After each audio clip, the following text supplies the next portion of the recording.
Hello everyone, I'm Kiran and I'm here to talk about my digital detox and media journaling experience. To think about it, these past 2 days has been quite a different experience, and although detox initially sounded like a very scary thing to do, but now that I've completed these 2 days of the project, I realized that the media journaling experience is way more daunting than I imagined it to be. Because apart from just noting down each and every digital activity or any sort of media immersion that I was partaking in, and then when I went back to my notes or my journal, I realized there's so much of my day that goes into just being immersed in some form of media or other. To define media was also kind of very difficult, because media right now, the lines between all these forms of media are very significantly blurry now. And to be able to identify what I'm supposed to sort of detoxify myself from is was kind of really scary. But my first day of digital detox, well, I'll start with how my normal day usually goes. Like, I would wake up in the morning after I've pressed the snooze button gazillion number of times on my phone alarm, and I'd probably play some music, take a shower, take my phone to the shower as well, use my phone for Facebook, Snapchat, Instagram, or even to take random pictures during the day. And I also have, my iLancaster obviously on my phone. And from daily reminders to my daily events that I need to keep track of, or even my health guide is on my phone. So to having all of that being taken away from you for a day is you're kind of left feeling very unplanned, honestly, if you ask me.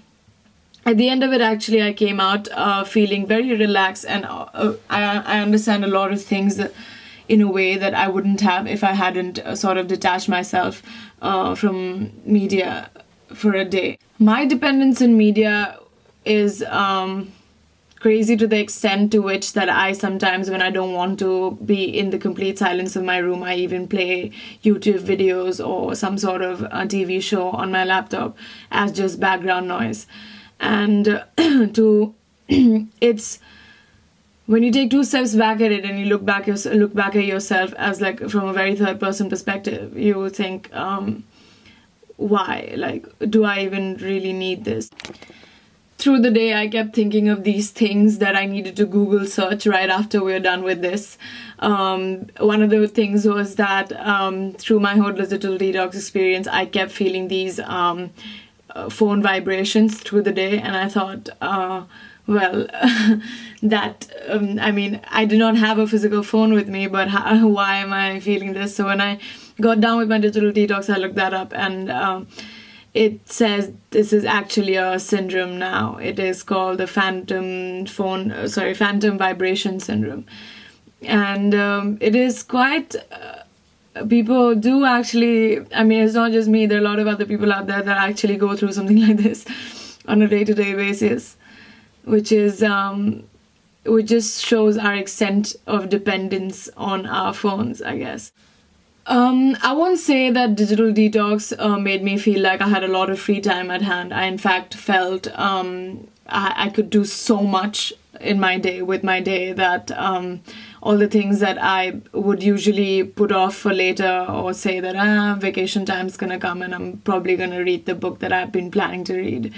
But then I actually got to it, even if it was just a day, even if it was just for a day, and I got to doing those things, probably even just taking a walk around campus. And sometimes, I guess, with us young adults who are so engrossed in media, it is kind of scary to not have something to constantly stare at, or somebody to constantly message, that we sometimes forget to just give time to ourselves. And I think that was one really important thing that I achieved through my digital detox. I was just reflecting back upon the times when we would have to remember phone numbers in our heads, or people would, like my mother, I remember, used to carry this whole thick phone book with her of all the people's phone numbers that she needed from day to day. And now that we have our phones and we can have all these numbers saved, we do not even remember even one single phone number if we need to. One major thing was that I was also really scared of missing out on plans during my digital detox, because all plans, like I said before, like all our plans before even a physical actual meetup, everything happens online. And I thought I'm going to miss out on a lot of plans because of that, which I kind of did actually, which also social media terms as FOMO, or fear of missing out. And then later on, I actually read up about this whole thing again, one of the things I wanted to Google. And then I found out that now there's this whole new concept about JOMO, or joy of missing out. So this whole idea of digital detox, like all of the micro trends on the internet, is going to expand as well eventually. Like there's this whole trend of keeping all interactions going, or being part of social media was a bigger movement almost, let's say 5 to 6 years back, and even now is. But I think there'll be a time when it will eventually spread out and slowly die down, like all trends always do. And then again, maybe 20, 30 years down the line, will probably come back. In terms of reflections, I realized that I used to be a very voracious reader before. I used to even be able to go through whole books overnight sometimes. And now with my phone becoming a bigger, better extension of me sometimes, as I like to think, I can't even get past 3 pages without thinking, hey, so let's check Facebook, let's see what's happening on Facebook. And that's kind of a really sad thing. Although I take in a lot of information through my phone, or all these forms of news websites, or any sort of articles that I find on Flipboard or stumble upon, but nothing is giving me the kind of content that a physical book would, or a physical fictional book would, or any form of book that is. But which is something that I'd like to incorporate in my day-to-day routine from here on. At least read 1 page of a physical book. I think nothing compares to that. The prompt for our assignment 4 presented a very well-rounded, dichotomized notion of media. And I'd like to align myself or sort of draw consonants from that idea.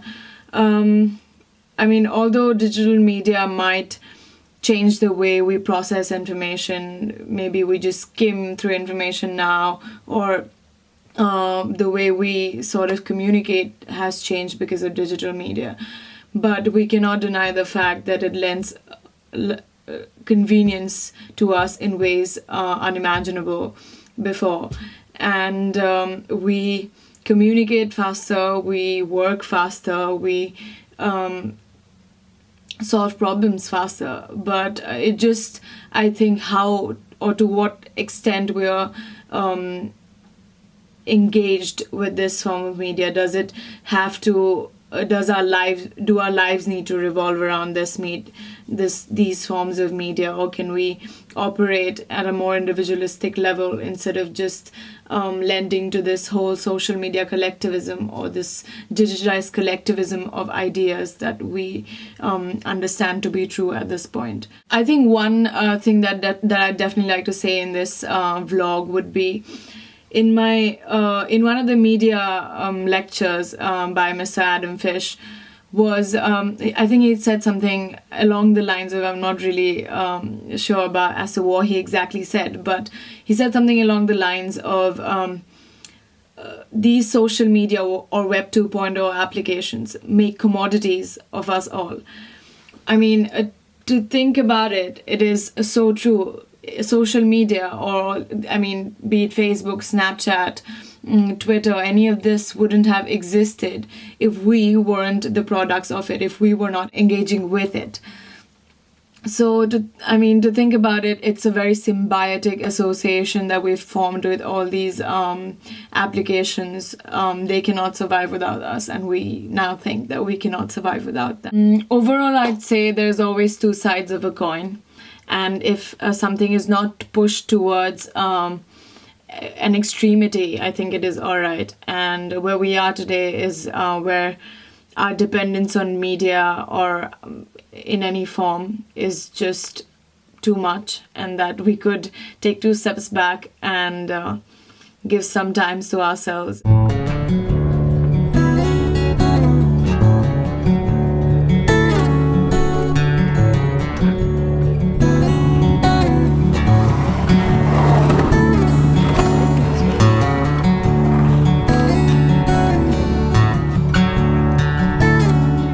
Creates a necessity that human being doesn't need, like the necessity of, I don't know, like communicating with each other or checking your phone, because we're basically scared of being alone. That's why.